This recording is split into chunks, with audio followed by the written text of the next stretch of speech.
What's up guys, and welcome back to the channel. And in today's video we've got the UFC 319 pressure rankings. This is a monthly / pay-per-viewly series that I do every numbered card, and I discuss all of the notable fighters on the card and how much pressure they are under, who needs to win the most. It is currently 3 AM. I just got back from a house party. I am past the point of tipsy, and I am recording this regardless because I just saw the news that Bryan Battle, I had to ride a bike to and from this fucking place because I'm not driving there. So yeah, I'm in a fucking state at the moment, but I wanted to get this video out. Also, fuck Bryan Battle. Kid's a bum. So I'll talk about him at the end of the video. This is gonna be quick. There's no 30-minute yap session. I'm getting this done. I'm getting this out the way, and I'm getting to fucking sleep because it's too late to be fucking up recording a video on a demonetized YouTube channel. So yeah, I can't be asked. Anyway, let's get into the video. You guys know how it works if you don't already. Again, pressure rankings, who needs to win the most, who's under not as much pressure, regardless. Anyway, like, subscribe, all that shit, and let's get into the video. So, main event, first fighter to discuss, Dricus du Plessis. Mate, I didn't say that I was under any pressure, I just said that I needed to win. It's completely different. Dricus du Plessis, obviously, fucking championship setting, needs to win. Middleweight GOAT status, borderline potential on the line here. Lucas will have him as the middleweight GOAT if he wins, and it would be hard to argue resume-wise that beating Israel Adesanya, Sean Strickland, Robert Whittaker, and Khamzat Chimaev would be, I don't think any four of those wins are even remotely comparable to Anderson Silva's plumbers on his resume. So, you know, clearly Anderson's just levels above everyone. And you'll hear these old heads that are being like, yeah, Dricus would need at least 6 title defenses to even start the conversation. That's the fucking dudes that you hear in this space. But Dricus, I mean, he's defending his belt. This feels like probably the biggest fight of the year to me. So definitely a must-win situation for DDP. Anyway, let's move on. Khamzat Chimaev. Anyway, similar sort of pressure levels again. Challenger for the world title fight. He's sort of been promised as this unbeatable guy, this just wrecking ball that's going to destroy everyone. And we've seen him produce on that so far, but he's just been promised as this champion, this 2-division champion, even this 3-division champion, this mythical fucking creature, and he hasn't won a belt yet. So for him to really live up to the promises, the odds are crazy wide. He needs to win this to really live up to that hype, to prove the... You can't even say prove the doubters wrong, you say prove the Glazers right, because everyone just seems to think this dude is literally just God himself amongst the UFC middleweight division, and he is just an absolute fucking wrecking ball, Godzilla, King Kong, whatever, some fucking Thanos type individual that's just beating anyone he chooses to. And if he goes out there and just gets slumped by DDP, or not even slumped, but he gets shut down and just loses dominantly. Like, if this is a razor close decision and he loses, he'll lose a bit of stock, but he won't plummet. But like, if he goes out there, gets all his takedowns stuffed, or as in like wins the first round, but other than that just gets 10-8'd and just dominated throughout the fight and just has no moments past round 1, it's going to be a really, really bad look for him. So yeah, and I don't know where he goes to from there. Like, he's obviously still going to be hyped up, and you'll still get hyped for a Khamzat Chimaev fight, but this mystique, this aura, this undefeated, this undefeated aura that he has will just stop carrying him forward in his career, and he'll just have to start building fights. Because right now, it's like Khamzat Chimaev is just the enigma of just pure destruction, you know. This is what people are referring to him as. And if he loses, it's like, what are we doing now? Anyway, let's move on. Next up, co-main event, Aaron Pico, the debutante from Bellator MMA. Again, some fake hardcores acting like this dude is just the next GOAT of the fucking sport. Kid's lost by KO 3 times out of 4 losses, you know. But I'm picking Lauron Murphy. Aaron Pico, definitely under a lot of pressure to prove the doubters wrong, or to even to prove the hardcore or the fake hardcore Bellator Glazers right, who think Johnny Oblin and Yaroslav Amosov are top 5 fucking welterweight / middleweight in their respective divisions. You know, you see these fuckers that are just like, yep, I've got like, what's the kid's name? I've got AJ McKee as a top 7 featherweight, bro, or top 7 lightweight, bro, and it's like, alright, buddy. Like, bro, Pachimix is like my number 3 bantamweight. Like, I think he beats like Peter Hunt. Like, alright, buddy, pack it up.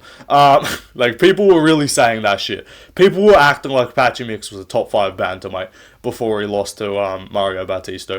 But Aaron Pico's in a similar-ish boat. He needs to perform here. He really needs to stand out from all these other Bellator ticks who have just come over and looked mid. He's talking a big game. He's saying he's saying the best wrestler he's saying he's the best wrestler the Volk would ever have fought, you know, all this shit. So Aaron Pico definitely needs to live up to the words, otherwise you're going back to the Bellator prelims, kid. Anyway, let's move on. Lauron Murphy, bruv. Lauron Murphy, you know, he's just kind of been a consistent decision machine, so, like, the pressure on him really is to, like, first of all, win, because he is an underdog by betting odds-wise, even though I feel like most people seem to be picking him to win and just be like, hang on, Murphy, Pico hasn't beat anyone good. Murphy has. That seems to be the vibe of most people. But, you know, there are the fake hardcores who are acting like Pico's just some destroyer of worlds. He's good. He's got some crisp hands. You know, he's got some wrestling. But let's not act like this dude's best win isn't fucking Pedro Carvalho or Henry Corrales or whatever the kid's name was. Like, so Lauron Murphy needs to go out there, send back this Bellator tick, because Bautista's done it. Yair's done it. Pantoja's done it with Kai Sakura. Like, Martin Badai did it to fucking Buchecha. Like, apart from RDR, all these dudes are just getting sent back. Not sent back, but like losing / being proven to not be top 5 caliber. And so I would consider Lauron Murphy like pretty much borderline top 5. Like, so yeah, if he wins this, if Lauron Murphy wins, you know, you hold your spot. If you lose, it's like, alright, buddy, you were like the first of many to finally let one of these kids through the gates. So you got to defend the honor of the UFC. Anyway, let's move on. Also, he needs to perform well and not just go to, even if he wins, he needs to not just go to a not smudge fest, but like range point fest 29-28 decision, because he ain't doing himself any favors with that. Anyway, let's move on. Next up, CP. We all love CP. There's a lot of pressure on CP this weekend. Prates, I mean, he definitely needs to rebound from the loss. Like, he definitely needs to put that Ian Gary loss out of the fans' minds. Not that he didn't almost finish him at the end of the fight, but like the first 3 rounds, he did look kind of mid, low-key. He just didn't fight with any aggression. So, like, I need to see him go out there, put on a banger, and CP needs to be explosive this weekend, and finish Jeff Neal. Okay, I'm sorry. Anyway, let's move on. Jeff Neal. Again, I'd say a little bit more pressure on him in terms of, like, I don't know, who's there more pressure on in this fight? Like, I guess Prate's rebounding from the loss, but Neal sort of trying to keep himself in relevant contender status inside the top 15. So, I don't know. I'd say Prates because there was, like, a bit more hype behind him. Like, Jeff Neal's never been some really hyped up guy. So, Prates, I don't think anyone's like, okay, yeah, this dude's just a title challenger because of how deep the top, like, kind of 6 or 7 of welterweight is right now. But he definitely has hype still to be, I wouldn't say salvaged, like it's not like it's all gone, but hype to be restored or like maintained with a win here. So I would say Neal under a little bit less pressure. Anyway, let's move on. Next up, MVP Michael Venom Paige. For this fight, I'm trying to think, like he's moving, well not moving up, but he's up a weight class from where he traditionally is. He is fighting a 40-year-old though, so like, and he's a favourite. So I'd say there's a decent amount of pressure on Michael Venom Paige, I would say. And then as for Jared Cannonier, again, you're like 41. You are an underdog, but you are still trying to keep that spot. You are still trying to vie for that like top 10-ish position. Like if he loses this, it's kind of just into gatekeeper mode from there. Like he is kind of gatekeeperish already, but then it's into like, right now he's like top 6 gatekeeper or top 5 gatekeeper. If he loses this, it's like top 10 gatekeeper, which he kind of already is. He's like number 8 at this point, but like he's kind of moving down as all these, like RDR moved above him, Hernandez moved above him, like Morales above him. So all these guys kind of be moving above him. So if he loses this to MVP, yeah, you're kind of into like top like 15-ish, top 10 gatekeeper status. Anyway, let's move on to the next fight. Next up, Kai Sakura. Definitely pressure on him because he is coming off the Pantoja loss, which we all kind of excuse. His debut fighting fucking a top 3 pound-for-pound fighter. Like, alright, that's alright. We excuse it for that. Coming over from Ryzen, probably debut nerves as they all have, would be even more amplified in a title fight. Now he's fighting fucking Tim Elliot. Like, if he loses this, it's like, alright, you're officially, like, not good. Like, not that Tim Elliott's, like, bad, but it's like, if you go out there and get subbed by Tim Elliott, like, you're not ranked caliber. That's what Tim Elliott is. Tim Elliott is the ranked caliber test. Like, if you go out there and get fucking subbed and crafty vetted by Tim Elliott, like, you're not top 15. So that's kind of what's on stake for Sakura here. Like, if he wins here, KO first round, violent, highlight reel, it's like, alright, cool. We're looking back towards the top 10. We're looking back towards working you back up to a title shot against a non-Pantoja champion in like a year or two's time when he goes, right? Like when he dips. But if he loses, you're just completely cooked. Anyway, Tim Elliott, again, old head, fucking 50 years of age, looking like a hobo, I don't know, looking like Forrest Gump when he was running for that long and just grew a beard randomly. Like, that's the type of vibe we're seeing from Tim Elliott here. Don't know what he's doing.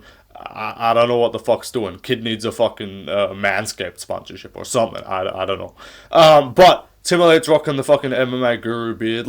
I don't know what's going on there, but I wouldn't say much pressure. He's just old. I mean, he's ideally doesn't want to get flatlined for his own career, but there's not a lot of career left to be had, in my opinion. This kid's going to take 17 months off and still be a number 11 ranked flyweight this time next year, or in fucking January 2027. You know, we're going to be looking at Tim Elliott, the 14th ranked flyweight in the world.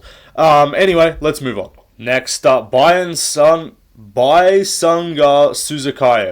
I mean, this dude's just kind of had the weight of the fucking just promotion dumped on his shoulders. Not like the promotion, but like, this dude has just had all the Dana White glaze that there is to be had just dumped on his shoulders. And rightfully so, like, sick KO on Contender Series, 4 days notice, and now he's just chucked in here as like a minus 800 favourite as the featured prelim, expected to run over this welterweight CCF or fucking whatever champion, right?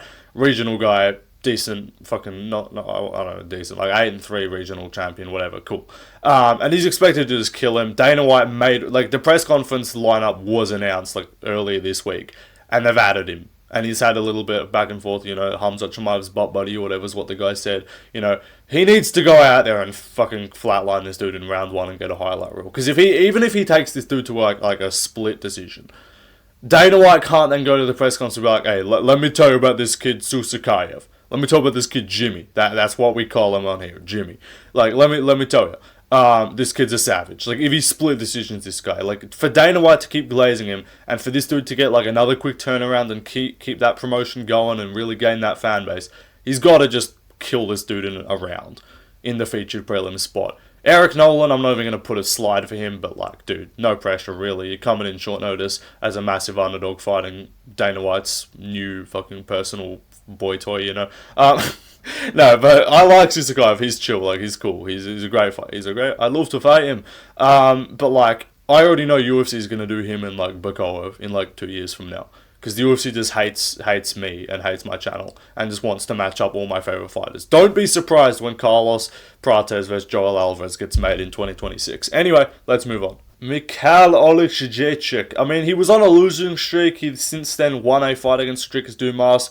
Like, are we going to believe the new Fighting Nerds training chapter for his career? Who knows? If he goes out there and gets subbed by GM3, I guess the answer is no. If he goes out there and sleeps GM3, the answer is maybe. That's kind of the only real pressure here. GM3 is always the vet. He's always the dog. He's always just got that sub potential. So he ain't going to get cut. The UFC is always going to keep him around. So not really a lot of pressure on him. But Mikhail definitely would like to get a win for his career. Anyway, let's move on. Chase Hooper. I mean, biggest favourite on the card apart from Susakayev. I think, like, set up here to kind of keep that run going. You know, they've just been giving this dude unks after unks, / either shit grapplers or unks. You know, like Slava Claus, Clay Guida, Jim Miller. Now they've given him not like an unk, not a shit fighter, just a very mid fighter with clear holes in their game. You know, Kevin Lee style, I see holes in their game. Or whoever the fuck said that, Dillashaw. I don't know who said that. Someone said, who's the hole in their game thing? My brain's not fucking functioning properly. I can't remember shit right now. But, regardless, holes in their game, whoever said that, you know, what I'm talking about here with Chase Hooper, like, Hernandez has holes in his game. I mean, so does Hooper, to be honest. If Hooper goes out there and gets chinned, it's kind of like an end to, not an end, but like, it's a halt to the lightweight run, because, you know, he was a very mid-questionable, just, like, too early to even be in the UFC at featherweight. He's coming into his own now, you know. He's improving, he's gooning, you know, he's getting there. he's getting there in his career. Undefeated at lightweight from what I can recall. And if he goes out there and gets slumped by Hernandez, it's a pretty bad look for someone who's been going split decisions with the Ultimate Fighter, with fucking tough vets in his last couple fights. So definitely a Chase Hooper submission is needed here to keep that hype rolling. And anyway, let's move on. Next up, Edson Barbosa. Unk Barbosa, also Hernandez. I don't know, whatever. Pressure, I guess, not much. Barbosa, though. It's like no one's really viewing him as like a contender, so there's not much pressure in that terms, but it's like if you lose to Drakkar Close here, it's kind of just like retire. Like if he doesn't get whooped up, like if he just gets grappled, lay and prayed by Close, I feel like it's like a let's turn you around for Brazil against like a fucking Michael Johnson and just retire. Like let's turn you around for Brazil against Jim Miller and just retire. Like let's just call it quits. Let's get this career done. You had a great one. Let's pack it up, get this out of here before you take like major CTE, concussive damage, right? If he wins, you can stick around the lightweight for a little bit longer, but like to me, we got sub 3 Barbosa fights left, and I don't want to see more. It's not like I'm like, oh, this is some guy who's coming in on the end of his career, but I want to see more of him. I'd love to see more of prime Barbosa. We're way out of that range. Like, we're past the point of Edson Barbosa. But you forget, man, he's spinning wheel kick Terry Adam. Like, he was nasty with the knees. You don't want to strike with Edson Barbosa. You know, he's one of the nastiest kickers in the sport. Like, we're past that point. Right now, we're at the point of, like, unranked lightweight / featherweight, whichever division he decides to be in. So, I'd like to see him win. Again, if he loses, it's not like he's losing contender status. He's not ranked in either division. Drakkar Close, you'd like to rebound from that Alvarez beatdown, but there's no emergency if you lose. And then last up, let's move on to fucking Bryan Battle. Because live reaction-ish, like 5 minutes post live reaction, the fight is now off. The fight was immediately, like, originally it was 30%. Now apparently the fight's off. My guess is Battle medical complications. I don't care. Cut him. I'm including this segment, even though the fight's done. It's not happening. But I was going to change. As soon as I saw this, I was like, fuck this guy, actual bum, retard, spastic. Like, I'm done with you. Like, this was your... And I saw someone, I put up a poll saying, do we cut Bryan Battle or do we give him one more chance? Send him up fucking 205. And someone's like, oh, a little bit too early. I'm like, no, this was his second chance. This is not his first offense. This is your first offense, fucking miss weight by 4 pounds at welterweight. That's egregious. They move him up. I think there should be a post, like, plus 3 pounds, immediate move up. No debates, no arguments about it. If you miss weight by more than 3 or more pounds, move up a weight class. I don't care. Battle did that. The UFC forced him to-ish, whatever, I don't know. Only early prelims. And Cunt weighs in at 190. How do you move up and miss weight by 4 pounds? Like, what the fuck are you doing, you actual disgrace? I don't care what medical fucking complications you had. He didn't look sucked out. He didn't look drained. He just looked like a fat, obese slob that just decided to not fucking cut weight. I can't be bothered with this guy. Cut him from the sport. Actual disgrace. Disgraceful fucking human. And if anyone tries to defend him and act like, bro, Brian, but he beat Kevin Giuseppe, bro, and he made a cool promo, bro. Nah, fuck you. You can just get the fuck out of the sport and just quit training martial arts, end your fucking career, kill yourself. You don't deserve to exist in this sport. Fuck Bryan Battle, dude. Bum. Anyway, that's it. I'm done. That's the only fucking reason I wanted to record this video, was just to say fuck Bryan Battle. It's fucking 3:30 in the morning. I'm trying to go to sleep. I was gonna go to sleep. I'm literally recording this video to, like, allow myself to fucking sober up in real time so that my head isn't spinning when I try and fucking sleep. Anyway, goodbye. See ya.